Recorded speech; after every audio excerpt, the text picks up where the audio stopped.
Hello friends, তোমরা কেমন আছো? আশা করি ভালো আছো। তো চলো আমি তোমাদের পাখির বাচ্চাটি আবার দেখিয়ে আসি। কাল রাতে বৃষ্টি হয়েছিল, তাই দেখো মাঠে জল জমে গেছে, কাদা কাদা হয়ে গেছে মাঠটা। তো এখন আমি তাল গাছের নিচ দিয়ে যাচ্ছি, তোমাদের একবার তালগুলো দেখায় দেখুন। আর একটি গাছে তো দেখুন কত তাল, নিচে সব এলোমেলো হয়ে নিচে পড়ে আছে।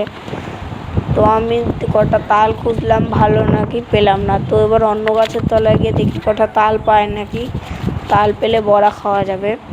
কতদিন বড়া খাই না, তাহলে খুঁজলাম, কিন্তু এই গাছের তলেও তাল পেলাম না। তালের মালিক চলে এসছে, দেখবে তোমরা তালের মালিক, তারা এই যে আমাকে ধাওয়া দিয়েছে, আমি তাই তাল না নিয়ে বাড়ি চলে যাচ্ছি। তো এখন আবার নিচে গিয়ে লুকিয়ে লুকিয়ে খুঁজি, দেখি তাল পড়েছে নাকি, না পড়েনি। তো এখন আমি যাচ্ছি পাখির বাচ্চাগুলো দিয়ে। তো এখন আমি গাছে উঠলাম, এই দেখো পাখির বাচ্চাগুলো আমি এখন হাতে নিয়ে তোমাদের দেখাচ্ছি। তো এখন আবার রেখে দিয়ে নিচে নেমে আসি। তো এই যে কুকুরটি দেখলেন না, ওটা আমার সঙ্গে, ও আমার সাথে সবসময় থাকে।